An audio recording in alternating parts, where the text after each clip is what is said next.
Friday, Friday, gonna get down on Friday. Everybody's looking to. Oh crap, is this thing recording? Oh man, that's embarrassing. Well, anyways, guys, welcome to your 16th JavaScript tutorial. And in this tutorial, well, you know what? Before I even get started, first of all, I apologize for my voice. It's a little raspy. But, anyways, I'm not sick, but I got like a bunch of phlegm in my throat. I won't go into detail, but I'm taking Mucinex DM. So anyways, if I cop up a huge loogie during this tutorial, then, don't be mad at me.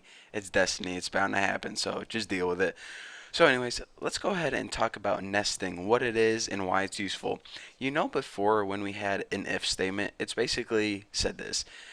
I'm going to give you a condition, and if it's true, run a bit of code.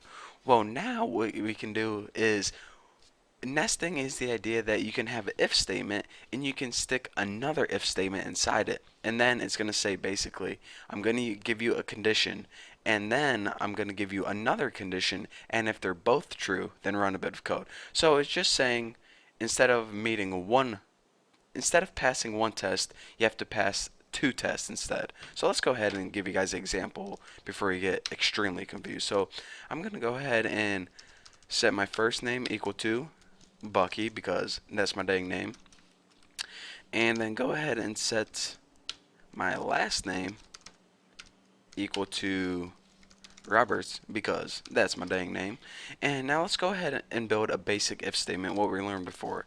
If first name equals two equal signs Bucky, then go ahead and run this bit of code. And we already know that whatever we write in here is our statement, then it's going to run because we gave it a test and it passed it, so now it runs the bit of code. But what nesting is the idea that instead of just a regular statement like print out hello Bucky or alert box pops up, we can actually go ahead and put another if statement in here with another condition. So let's go ahead and put if last name equals Roberts, and make sure I spelled everything right. You see, whenever you like have a variable or something and you want to make sure it matches, just go ahead and double click it, and then you don't have to be like FIRST, NAME. Just double click it and it's going to highlight all the other ones that are spelled the same. But anyways, back to the tutorial. So now let's go ahead and add a body to this, and now let's go ahead and write something like document dot write welcome Bucky Roberts explanation, and I accidentally hit notepad, so there we go, just like that. So now let's go ahead and save it and run this baby and see what we get. Whoa, probably should have minimized that a little bit. Okay. Yeah, about this, I don't want to talk about that, so I actually forgot. I forgot that that was up there, so yeah, pretty embarrassing. But anyways, as you can see, it says, welcome, Bucky, Roberta. Meant to say Roberts, but who cares? So now you can see the basics of nesting. Instead of having one test to pass, you now have to pass another test before you can get to your code. And this isn't only basic if. You can also nest if else, and now check it out. Say you're making a script here and you want to make sure the user's first name was Bucky, and then you want to make sure their last name was Roberts. So if their first name is Bucky and their last name is Roberts, it's going to say hello Bucky Roberts. I'll just go ahead and change that. But if their first name is Bucky and their last name is not Roberts, let's go ahead and write something else. Copy, paste, hello Bucky someone, or something like that.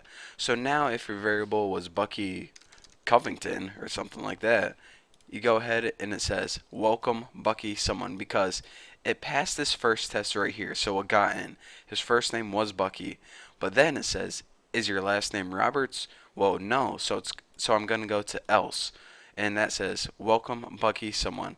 So again, I just want to give you guys the idea that instead of just writing a statement in here, you can actually nest an entire if statement in here, and then it's just going to give it more tests to pass. And actually, I don't want to confuse you guys too much, but you can actually put another if statement in here, and you can nest it like 1,000 times if you want. So you're saying, all right, make sure your name's Bucky, make sure your last name is Roberts, make sure your favorite color is blue, make sure you're 24, and you can give it a bunch of different ifs.